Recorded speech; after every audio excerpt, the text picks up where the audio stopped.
인생을 살리는 질문과 대답이라는 제목으로 말씀을 전하려고 합니다.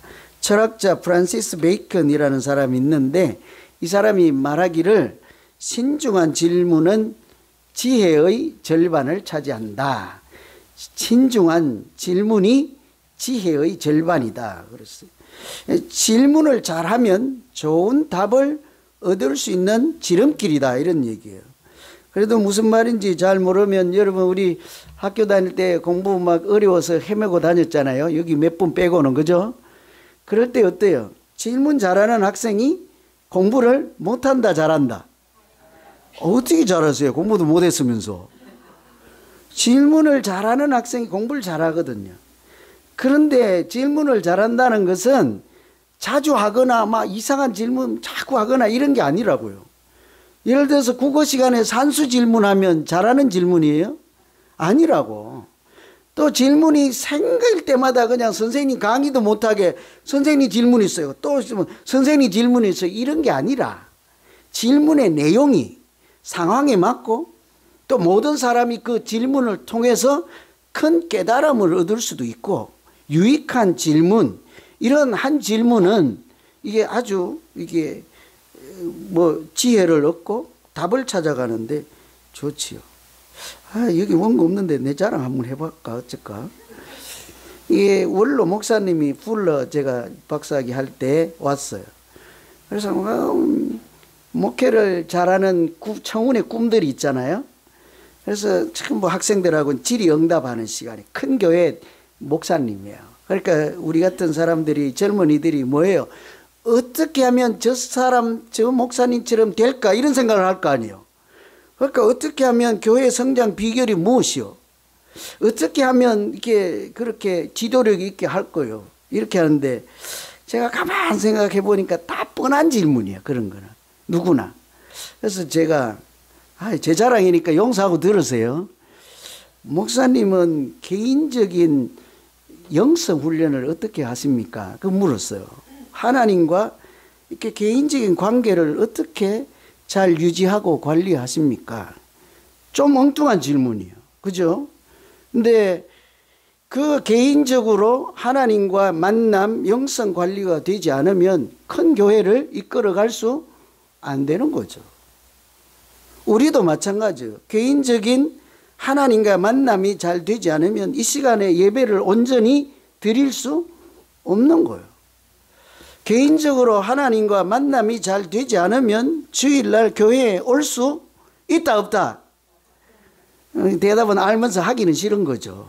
그죠? 안 되는 거예요. 하나님과 친밀한 관계 형성이 잘 돼야 주일 예배도 드리고 예배를 드려도 어때요? 기쁨이 살아나는 충만한 거예요.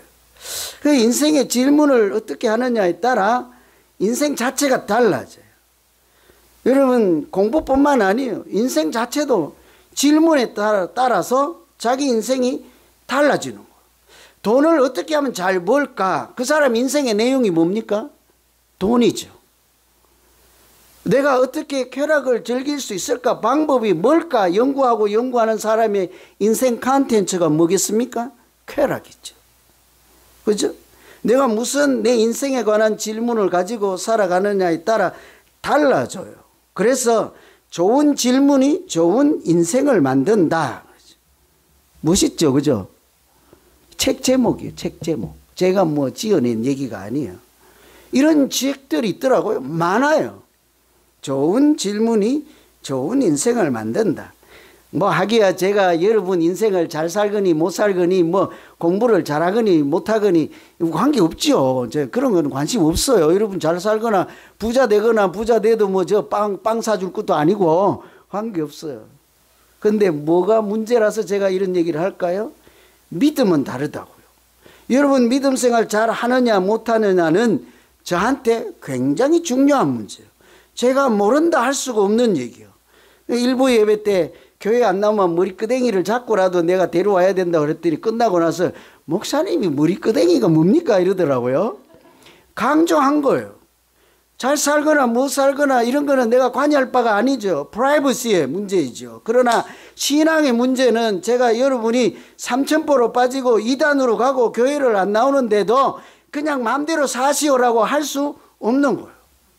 하나님이 여러분을 사랑해서 양떼를 이제 저에게 맡겨놨는데 나중에 뭐라고 해요? 네가 나를 사랑하느냐? 그럼 내 양떼를 돌보라 했는데 주님 내가 주님 사랑하나이다 하고 나중에 내 양떼는 그럼 나도 몰라요. 이한 목사로서의 안 되는 거예요. 그죠? 그러니 여러분 신앙생활 중에 무슨 질문을 하며 믿음 생활을 하고 있는지는 제가 알아야 하는 거예요. 좋은 질문을 할 수 있도록 제가 많이 도와도 드려야 된다고요. 어떻게 해요? 오늘 말씀은 예수님께 두 사람이 두 번 질문하는 거예요. 한 개씩. 두 가지 질문에 대한 예수님의 대답 두 번이 오늘 말씀 내용이에요. 이런 것을 보며 내가 믿음 생활을 할 때 하나님 앞에서 무슨 질문을 하며 믿음 생활을 해야 하나님도 기뻐하시는 신앙생활을 하고 내 자신도 행복한 믿음 생활을 할 수 있을까 하죠. 여러분 신앙생활을 할 때 무슨 질문하고 계십니까? 예를 들어서 주일날 교회를 갈까요 말까요 하면 그런 질문 한번 해보십니까? 예수님이 뭐라고 하던가요? 그냥 어쩌다 한번 가라고 하던가요? 안식일을 주일을 매번 지켜라. 그 무슨 질문을 하느냐에 따라 다르거든. 그래서 오늘 이 당시 예수님께 했던 질문들 보고 내 믿음 생활에 내가 무슨 질문을 하며 신앙생활을 해야 하나님도 기뻐하고 내가 행복할까?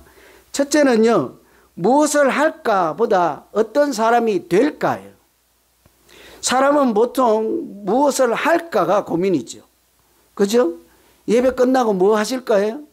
뭐 할까가 고민이에요. 그러나 웬만해서는 내가 하나님 앞에서 어떤 존재로 살아가고 있을까? 하나님 눈에는 나는 어떤 사람일까? 이 고민들 좀 하십니까? 그냥 여기서 아멘 하면 설교 5분만 하고 끝내는 건데 그냥. 그죠? 이게 대부분 신앙생활하고 관계없이도 우리가 살아가는 모든 것이 뭘 할까요? 뭘 할까? 근데 내가 어떤 사람인지를 고민하지 않고 뭘 하는 사람은 금방 사고치기 마련이에요. 여러분 교회 와서 금방 이런 분들 계시죠? 목사님, 이 교회 보기가 너무 좋고 전부 천사 같아요. 내가 뭐 할까요? 그런 사람은 조심해야 돼요. 오늘 처음 오신 분들 상처받지 마세요. 그런 사람은 조심해야 돼요. 그분들이 뭐 한다 그러면 말려야 돼요. 왜 그래요? 목사님, 내가 이 교회에서 신앙생활, 주고 있던 신앙생활, 미득지근한 신앙생활 다시 한번 제대로 해보려고 하니 어떻게 하면 될까요? 하나님 앞에 어떤 사람이 되면 좋을까요? 이런 고민을 하는 사람은 풀어놔도 괜찮아요. 그런데 뭘 할까에만 집중하는 사람은 이틀도 가지 않아서 어때요? 나는 다시는 안 할 거예요. 못해요. 금방 그렇게 돼요. 그래서 오늘 16절 말씀에 보면 부자 청년 한 사람이 예수님께 와서 첫 번째 질문이 뭡니까? 내가 무슨 선한 일을 하여야 영생을 얻으리까? 그랬잖아요. 이 사람은 영생을 얻는 방법이 뭡니까? 자기가 주인공이에요. 내가 뭘 하면 영생을 얻을 수 있다는 거죠. 이 사람은 예수님도 필요 없어요. 내가 뭘 많이 하면 그것 때문에 그냥 영생 자격증을 얻을 수 있다, 이런 사고로 사는 거죠. 평소에도 얼마나 열심히 살았으면 부자로 살았겠습니까? 굉장히 괜찮은 사람이에요. 열심히 살아서 부자로 살았을 뿐 아니라 뭐래요? 영생에도 관심이 있는 거예요. 신앙에도 관심이 있는 사람이에요. 그래서 예수님께서 계명을 다 잘 지켜라 했더니 이분이 뭐래요? 이 청년이 그 정도는 옛날에 다 지켰습니다. 나 계명 같은 거 이미 다 지켰어요. 그랬더니 예수님 뭐래요? 예수님 보시기에는 아직 2% 부족한 거예요. 뭐예요? 너의 소유를 다 팔아 나누어 주고 그리고 나를 따르라는 거죠. 이 사람에게 모든 것은 다 할 수 있고 열심히 했는데 한 가지는 예외사항이 있는 거예요. 자기 재물에 대해서. 이 사람이 재물에 대해서 어떻게 했습니까? 알았습니다. 내가 이 재물을 다 팔아서 나누어 주고 믿음 생활 잘 한번 해보겠습니다. 이렇게 하지 않고 뭐래요? 근심하여 떠나니라 하는 거죠. 이 사람에게는 재물이 하나님을 만나는데 유일한 걸림돌이라 할 수 있는 거예요. 그래서 예수님께서 우리가 흔히 잘 아는, 익히 아는 말씀하셨죠. 부자가 천국에 들어가는 것은 뭐가 바늘길을 지나가는 것보다 어렵대요? 낙타가. 그건 다 알잖아요. 근데 우리 낙타하고 바늘길 문제가 아니고 뭘 생각해야 됩니까? 부자가 하늘에 들어가는 것이, 천국에 가는 것이 어렵다 하는 거예요. 그러니 우리는 다 부자가 아니라서 얼마나 다행입니까? 그죠? 아휴, 다행이죠. 왜 웃으세요, 여러분? 여러분 부자예요? 부자는 돈이 많고 적고의 문제가 아닌 거예요. 얼마만큼 갖고 있을지라도 그것이 하나님을 만나는데 걸림돌이면 그 재물은 부자의 재물인 거예요. 정주영 회장님처럼 돈이 아무리 많아도 그것이 하나님 뜻에 잘 사용하는 아주 값진 그런 물질이라면, 그리고 하나님을 만나는데 하나님보다 먼저 우선되는 재물이 아니라면 그것은 우상도 아닐 뿐더러 걸림돌이 되지 않는 거죠. 그 사람은 물질의 부자 아니라 마음의 부자인 거. 그죠? 우리가 가난하여도 잘 베풀고 하나님 뜻대로 사는 사람은 이게 물질은 부자 아니어도 마음의 부자예요. 그죠? 많이 가진 사람도 마음의 부자, 믿음의 부자가 될 수 있는 거죠. 그래서 이 사람이 왜 다 소유를 팔고 그리고 나를 따르라 했을 때 근심하고 갔을까를 제가 깊이 생각해 보니 처음부터 잘못되었대요. 질문부터. 예수님, 내가 무엇을 해야 영생을 얻으리까 했을 때 처음 그렇게 묻지 않고, 주님, 내가 주님 만나서 새 인생을 살고 싶습니다. 주님, 내가 어떤 사람이 되기를 원하십니까? 이렇게 물었더라면 재물은 문제가 되지 않았을 거라고요. 여러분, 하나님은 우리에게 어떤 사람이 되기를, 무엇을 하는 것보다 어떤 사람이 되기를 더 원하시는 줄로 믿습니다. 왜 아멘이 잘 안 되죠, 그죠?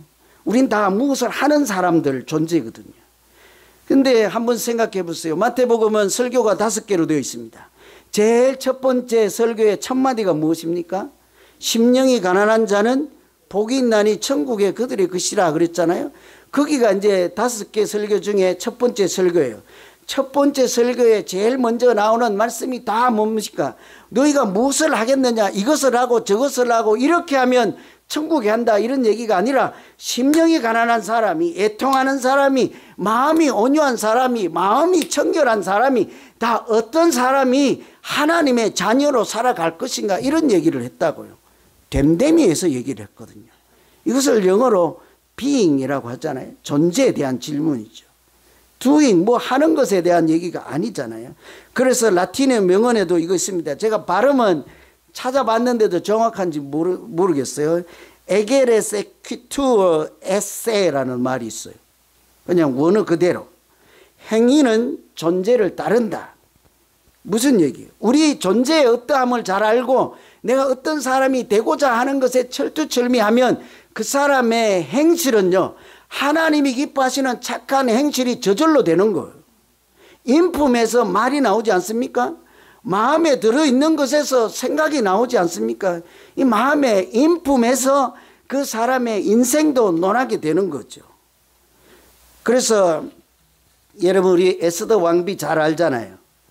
자기 민족이 몰살되는데 자기는 왕비니까 궁궐에 있으니까 안전하잖아요. 밖에 있는 사람들이 다 죽어갈 때 전가를 보내요. 당신이 왕비니 우리가 몰살당하지 않도록 손을 좀 써보세요. 왕이 남편이니까 해보세요. 그러니까 이 사람 뭐래요? 나는 못해요. 그러죠. 나는 안 돼요. 왕 앞에 가서 함부로 무슨 말이든 했다가는 목이 달아납니다. 그럴 때 이 사람이 어떻게 해서 죽으면 죽으리다, 내가 왕 앞에 가서 한마디 하겠습니다. 왜 달라졌죠? 180도. 자기가 누구인지를 알게 된 거예요. 자기 정체성을 알게 된 거죠. 자기가 유대인으로서, 하나님의 백성으로서 네가 잠잠히 있으면 우리는 다른 데로 말미암아 구원을 얻을 것이나 너는 아니다 하는 거잖아요. 다른 데가 어딥니까? 하나님을 믿는 백성은 당신이 아니라도 하나님이 우리를 구원해 주실 것이나 너는 그렇지 않을 것이라. 자기가 누구인지를 발견하고 나서 180도 달라진 마음이 뭐였습니까? 죽으면 죽으리다, 이런 거예요. 우리도요, 인생을 살거나 또 신앙생활을 하거나 무엇을 할지라도 무엇을 할까에만 집중하는 사람은 소유에 집착하게 되어 있습니다. 왜 열심히 하십니까? 자꾸 가지려고 하는 것이거든요. 그러나 내가 하나님 앞에서 어떤 존재인가, 누구인가, 하나님이 나를 보고 뭐라고 하실까 고민하는 사람은 사람들하고 싸울 일이 없습니다. 하나님 닮아가는 성품 가운데 하나님이 주시는 거룩한 성품이 가득해서 그렇지 않거든요. 오늘 한번 여러분 깊이 고민해 보세요. 내가 신앙생활을 하는데 무슨 고민, 무슨 질문으로 하나님을 만날까? 저는 우리가 기도하거나 질문할 때마다 이렇게 하나님, 내가 하나님 눈에는 어떤 사람인지요? 이렇게 질문할 때마다 하나님께서 너는 내 사랑하는 자요 기뻐하는 자라, 이런 소리를 들을 만한 우리의 믿음 생활이 되기를 간절히 기원합니다. 어떤 사람이 되고자 하는 게 중요하죠. 자녀들 교육도 마찬가지입니다. 출세해라, 성공해라, 돈 많이 벌어라 하다 보면은 많이 가진 자는 될 수 있어도 어떻게 훌륭한 인격자는 되기가 어려운 거예요. 두 번째 질문은 무엇을 얻을까 보다 어디에 있을까요? 무엇을 얻을까? 두 번째 질문이 베드로가 한 질문이에요. 뭐 어떻게 질문합니까? 저 사람 부자 청년은 이렇게 무엇을 할까 하고 질문을 하기 시작했는데 그 사람은 가진 게 많았어요. 근데 베드로는 그 사람하고 비교해 보니까 자기가 괜히 좀 억울하잖아요. 나는 예수님 따르느라 다 버리고 주님 따라왔습니다. 부자 청년하고는 좀 다르잖아요. 나는 이미 다 버리고 왔거든요. 그러면 나는 무엇을 얻을 수 있겠습니까? 그 질문이에요. 예수님이 뭐래요? 너는 저 부자만큼보다 더 100배 더 얻을 것이라 하고 얻는 것에, 소유나 가지는 것에, 무엇을 하는 것에 대한 답을 주시지 않고 28절에 뭐라고 합니까? 세상이 새롭게 되어 인자가 자기 영광의 보좌에 앉을 때 나를 따르는 너희도 12 보좌에 앉을 것이라. 여러분, 많이 가지실래요? 아니면 하나님과 함께 12 보좌에 앉으실래요? 아이고, 내가 열심히 준비는 안 하긴 했는데 아멘이 어렵긴 어렵다, 그죠? 여러분, 많이 가지고 하나님 없이 사실래요? 덜 가지고 하나님과 함께 사실래요? 그 이해가 잘 안 되세요? 많이 가지고 혼자 사실래요? 아니면 적게 가져도 사랑하는 사람과 같이 가질래요? 이 사랑하는 연인이나 누구를 만나서 그 사람이 싫다 하는 거 다 내려놓잖아요. 저도 담배도 열심히 피우고 술도 많이 먹고 고주망태도 되어보고 뭐 할 거 다 해봤는데 마누라를 잘못 만나고 다 하지 말래. 교회 열심히 다니래. 아니, 지금 생각하니까 억울해. 그래서 살다가 고개를 들어보니 내 가진 게 뭘까? 다 없어. 딱 한 개요. 그분. 그죠? 손해입니까? 어떻습니까? 하나님이 오늘 베드로, 예수님께서 베드로에게 대답할 때 무엇을 얻으리까 하잖아요. 나 다 버리고 왔다. 무엇을 주시겠습니까? 얻을 수 있습니까? 했을 때 부자 청년처럼 많은 재물을 주겠다 하면 그 다음 질문이 뭘까요? 그 베드로가 물었습니다. 이제 뭘 할까요? 그러면 뭐라고 하겠습니까? 부자 청년이 된 거예요, 베드로가. 네 소유를 다 팔아 나누어 주고 나를 따르라. 똑같은 질문하지 않겠습니까? 대답을. 사실은요, 저는 이 대목이 아주 가슴이 찡했습니다. 여러분 잘 들어보세요. 베드로가 나는 다 버리고 주님을 따랐습니다 할 때 그 상태가 다 잃어버린 상태입니까? 다 가진 상태입니까? 다 버렸는데 뭘 가져요? 다 버리고 사랑하는 사람을 가진 것처럼 내가 다 버리고 하나님을 가졌으면, 내가 다 버리고 예수님과 함께 있으면 세상 모든 것을 가진 자인 줄로 믿습니다. 그것이 오늘 답이에요. 그죠? 우리 인생에 내가 갖고자 하는 쾌락이나 물건이나 모든 것을 다 내려놓았다 할지라도 하나님이 나와 함께 계시고 내가 열두 보좌에 앉아 있고 하나님 집에서 살아간다면 무엇을 더 염려하시고 걱정하시겠습니까? 가지고 많이 갖고 싶어서 탕자 둘째 아들이 재산을 가지고 유산을 먼저 받아서 나갔잖아요. 그래서 다시 돌아왔습니다. 돌아올 때는 가진 것이 없어요. 그 두 번째 집 나간 아들이 소원이 뭡니까? 더 이상 가지고자 하지 않고 뭐예요? 유일한 소망은 내가 종이라도 괜찮으니 아버지 집에 있기를 원하나이다 하잖아요. 여러분, 우리가 인생을 아무리 뭐 얼마나 더 남았는지 모르겠지만 저도 벌써 제 인생의 후반부, 마지막 부분, 후반도 아니에요. 끝부분을 정리하는 인생, 하나님 만날 준비를 하고 있는데 지금도 뭐 더 가져서 뭘 하겠습니까? 내가 어떻게 하면 하나님과 더불어 공존할 수 있을까? 하나님이 나를 너는 아니다 하고 내치지 않을까? 하나님 앞에 서서 너는 어떤 사람이냐고 물으면 또 내가 하나님 앞에 가서 주님 보시기에 나는 누구지요? 이렇게 물을 때 너는 내가 어디 가서든지 내가 너를 이제 자랑할 만하구나. 내 아들이라고 내가 말하기에 부끄럽지 않구나. 이런 소리를 들어야 하지 않겠습니까? 이 우리나라 한국의 유명한 교수님이었는데 많은 존경을 받고 훌륭한 지식이 아주 박식한 사람, 아주 이게 훌륭한 분인데요. 이분이 돌아가실 때 대해서 이 제자들이 추앙하는 사람이 얼마나 많습니까? 제 이름은 안 되고 여기 있는데 혹시 누가 될까봐 우리 여 장로님은 아실 분인데 그 돌아가실 때에서 제자들이 워낙 훌륭한 분이니까 선생님 그래도 극락왕생은 해야 되지 않겠습니까? 극락세계에는 가야 되지 않겠습니까? 하니까 이 선생님 하시는 말, 아니야, 극락이 보이질 않아. 그냥 앞이 깜깜해. 이 제자들이 황당한 거예요. 저렇게 착한 일 많이 하고 많이 따르고 아주 이제 천사같이 사는 사람인데, 그 사신 선생님인데 그 임종을 앞두고 얼마 안 남았는데 앞이 깜깜하다고 하니 그 남은 제자들이 어때요? 우리는 어떻게 살아야 될까? 이런 생각하지 않겠어요? 그래서 그 순간에 선생님, 그러면 예수님을 한번 믿어보시면 어때요? 이분이 그래 지금도 괜찮겠다 싶어서 세문안교회가 큰 교회잖아요. 영락교회가 아주 큰 교회고 버금가는 교회가 거기 광화문에 있는 세문안교회, 그 당시에 큰 교회 목사님께 세례를 받고 예수를 영접했어요. 그러면서 그 자리에서 하시는 말씀이, 목사님 내가 내 학문을 내려놓겠습니다. 학자가 하는 말이에요. 우리는 뭐 내려놓을 학문도 없어요. 근데 대학자가 아주 한국의 정신문화를 기초를 쌓았던 분이에요. 그죠? 국민 뭐죠? 그 우리가 외웠던 그거 국민 뭐라고 그래요? 국민교육헌장? 그런 기초를 쌓았던 그런 분이에요. 아주 정신세계에 대해서, 철학에 대해서 큰 산 같은 분인데 학문을 내려놓겠습니다 하니까 지금까지 가지고 누렸던 자존심, 학식, 지식, 지혜, 사람들로부터 명예, 존경 다 내려놓겠습니다. 그리고 뭐예요? 오직 예수님을 영접함으로 새로운 인생을 살게 된 거예요. 우리 마찬가지 아니에요?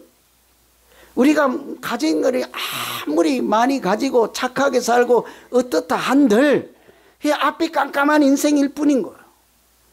그러나 하나님께서 우리의 은혜를 주시고 어떻게 우리에게 질문을 이렇게 주셨잖아요. 내가 어떤 사람으로 하나님 앞에서 존재할까?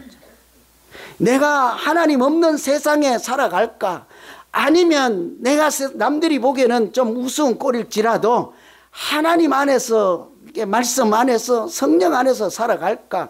이런 고민을 하고 기도할 때마다 하나님께서 틀림없이 우리에게 너는 누구다? 너는 하나님의 사람이다. 너는 거룩한 자녀다. 너는 하나님의 백성이다. 이렇게 인쳐주시고 그런 인생, 그런 믿음으로 행복하게 살아가는 우리 모두 되기를 간절히 기원합니다. 기도하겠습니다. 하나님 아버지,